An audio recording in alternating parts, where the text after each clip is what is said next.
Donc nous sommes donc samedi 29 décembre pour l'acte 7 des Gilets jaunes. Il paraît que donc les Gilets jaunes maintenant sont plutôt du côté de l'Arc de Triomphe. Alors bon, c'était sympathique pour faire des belles images là, il y a quelques semaines.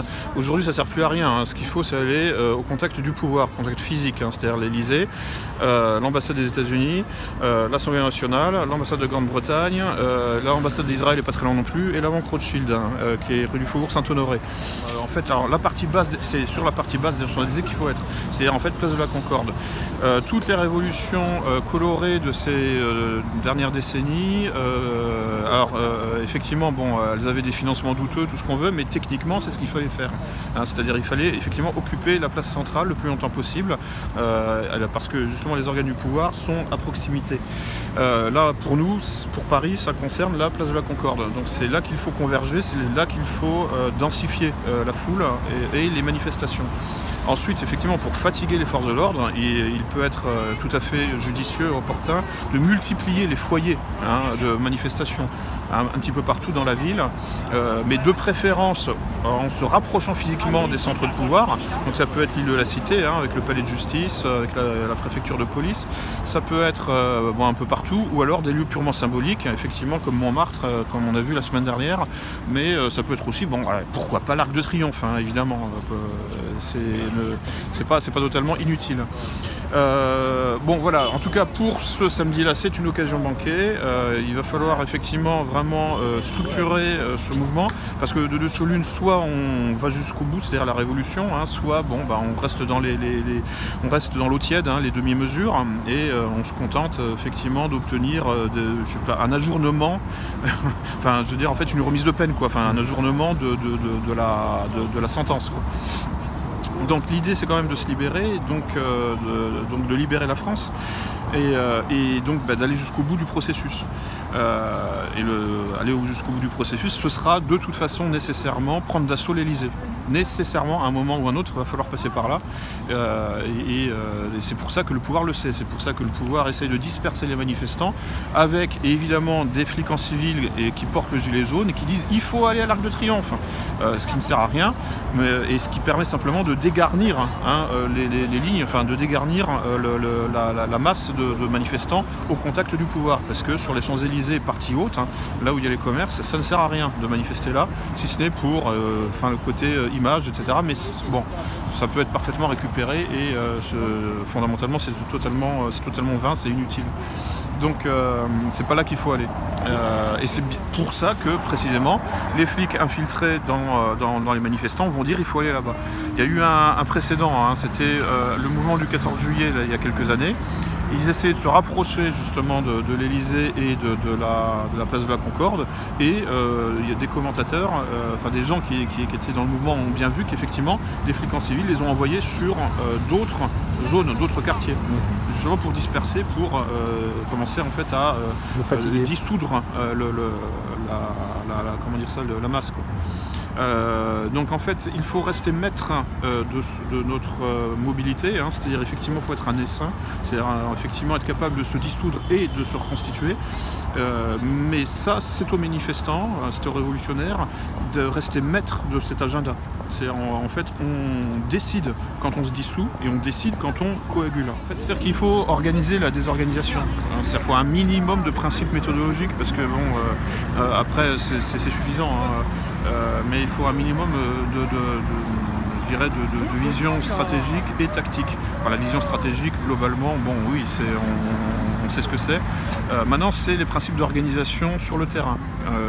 Là, il faut effectivement sortir de l'amateurisme et devenir un professionnel de la révolution. Donc sachant que en gros il y a des grands principes historiques, hein, qu'on peut trouver dans la littérature de gauche ou de droite, hein. Donc effectivement, que disait Charles Maurras dans Si le coup de force est possible, il dit qu'en fait le centre du centre, c'est le ministère de l'Intérieur. Ah oui, j'oubliais le ministère de l'Intérieur, place Beauvau, qui est juste en face de l'Elysée, effectivement. Donc voilà, il y a vraiment un périmètre à investir, c'est celui-là. Et Maurras dit en plus, il dit précisément c'est la salle de presse à l'intérieur du ministère de l'Intérieur. À l'époque c'était comme ça, aujourd'hui c'est certainement plus diffus, et effectivement il faut envisager aussi d'aller voir les médias, BFM TV, etc. Voilà, donc il y a une littérature dans laquelle il faut se plonger. Il y a une littérature là en l'occurrence, Maurras est rattaché à la droite. Il y a toute la littérature marxiste, communiste évidemment qu'il faut digérer. Et puis il y a des choses plus récentes, c'est-à-dire des principes d'action du type Gene Sharp, c'est-à-dire le théoricien des révolutions colorées, donc des révolutions pacifistes. En théorie, c'est-à-dire révolution zéro mort. Je ne sais pas si... Là, il y a déjà eu 10 morts, donc c'est déjà passé. Enfin, je veux dire, le moment de la révolution zéro mort est déjà passé. Il va falloir s'inscrire dans le long terme. Moi, je propose des principes d'action, effectivement, des concepts. Je fais mon petit travail à ma mesure, modestement dans mon coin. Je renvoie aussi les gens à ma production. Benjamin Griveaux a dit lui-même que de toute façon, le grand débat qui doit durer 3 mois ne changera rien aux grandes orientations du gouvernement. Il l'a dit, c'est pas une invention. Donc en fait, ce grand débat, c'est de l'enfumage.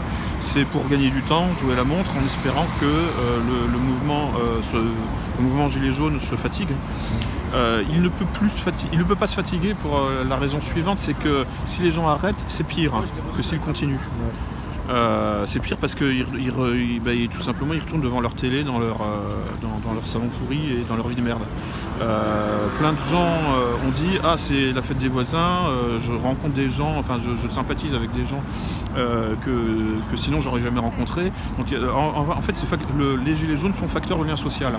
En plus un lien social intelligent, c'est-à-dire en fait on n'est pas dans les trucs gauchistes avec des problématiques débiles qui servent de pseudo-lien social comme le LGBT et toutes ces conneries. Ou les pseudo-débats, racisme contre l'antiracisme, etc. Tout ça est évacué. On n'en parle même pas. Et ça fait un bien fou. Je veux dire, un peu d'hygiène mentale, ça permet de nettoyer la tête de toute la merde que les pseudo-mouvements anti-système nous ont vraiment chié dans la tête depuis des décennies maintenant, depuis mai 68 en réalité. Parce que tous les faux problèmes pseudo-anti-système sont arrivés à partir de mai 68. Avant, la critique du système, la critique du capitalisme, etc., se faisait dans un cadre intellectuel et rhétorique normal. Voilà, c'était des rapports de force socio-économiques, etc. À partir des années 60 et des années 70, on est passé du marxisme classique au marxisme culturel. Ça a donné le politiquement correct. Et donc en fait on est passé finalement d'une revendication normale à dire en fait on est passé de la dictature du prolétariat comme horizon de la révolution à la dictature des minorités. Qui est déjà en cours en fait. Donc en réalité, il faut sortir du marxisme culturel maintenant pour éventuellement poser des questions sur un terrain marxisant si on veut. Les questions socio-économiques n'appartiennent pas en propre au marxisme. Je veux dire, c'est la vie qui est comme ça. Il y a pas de, c'est pas une chose gardée. Même la droite normale, je dirais, peut se poser la question aussi. Là, il y a toute une guerre culturelle qui est en cours, c'est-à-dire que tous les débats du marxisme culturel ont été ringardisés, y compris dans leur version gaucho-racialiste, c'est-à-dire des mouvements qui sont apparus là, depuis 2 ou 3 ans, qui essayaient de représenter la polarité raciste ou racialiste face à la polarité antiraciste, mais qui s'intègrent malgré tout dans une opposition contrôlée, dans un pseudo-débat.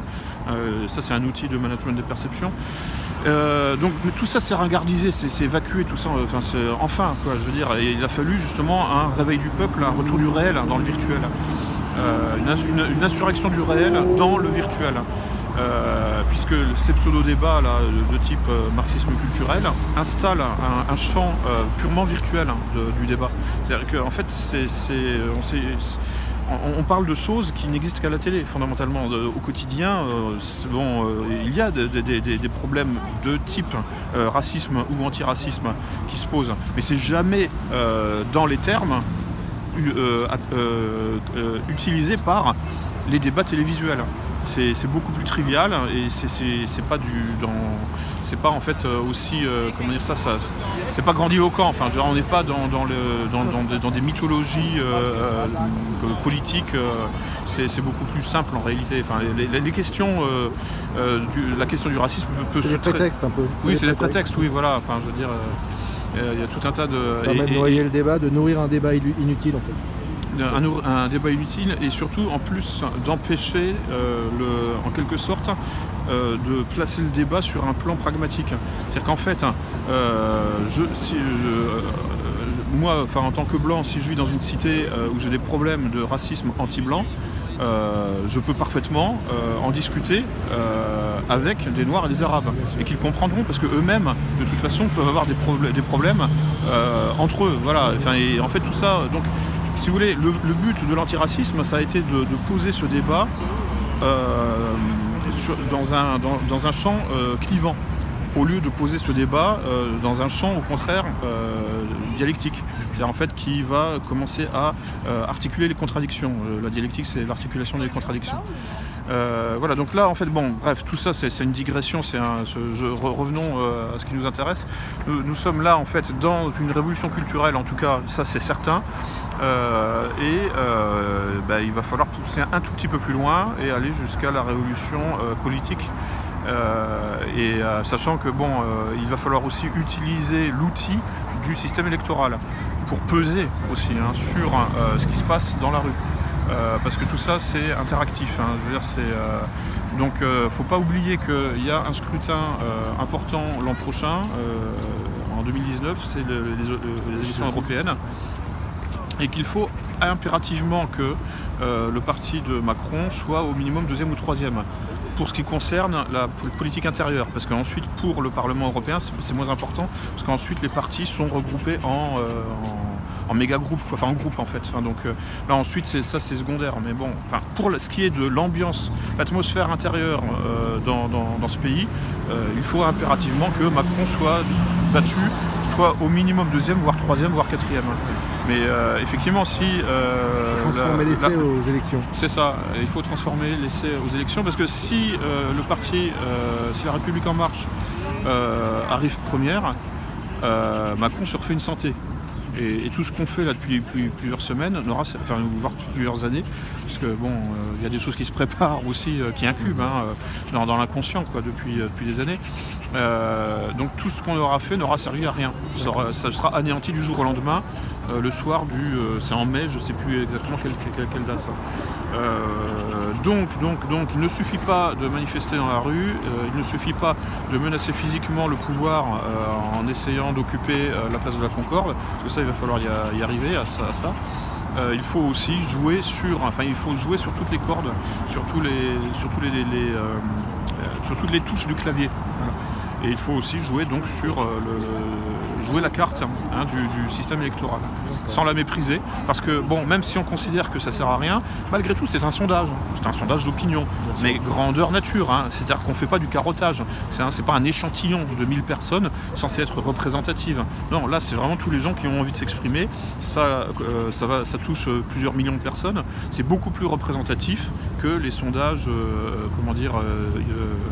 de l'IFOP ou ce genre de choses qui sont... De toute façon, il faut considérer une élection comme un sondage d'opinion, en grandeur nature. Dans cette hypothèse, il faut toujours avoir un coup d'avance, donc il faut envisager effectivement de lancer une mode du vêtement gilet jaune. Donc il est possible pour les forces de l'ordre de vous prendre, de vous subtiliser votre gilet jaune si vous le mettez dans votre poche. En revanche, il va être beaucoup plus difficile de vous déshabiller si vous portez un anorak jaune fluo. Le mouvement fait des petits à l'étranger, sur la base effectivement de cet objet qui n'a rien de spécial à l'origine. C'est une des raisons d'ailleurs aussi du succès viral, je pense, du mouvement et de son symbole. C'est que en fait, pour trouver ce symbole, il suffit pratiquement... moi j'en ai acheté un dans une station-service, Voilà, ça coûte 5,50 €. C'est pas très compliqué. Le type aurait pu proposer de dire on a tous une casserole à la maison, mettez une casserole sur votre pare-brise. Oui, c'est et ça. On se baladerait tous avec une casserole sur la tête. Ça pourrait être drôle, ça pourrait nous servir de casque. Mais on verra, ouais. On s'adaptera. Merci en tout cas Lucien. Merci. Et à samedi prochain, peut-être même à mardi le 31 oui, bien sûr. C'est disponible. C'est lundi je crois. Ah oui, lundi. Oui, c'est lundi soir. Oui, tout à fait. Okay. Merci. Merci.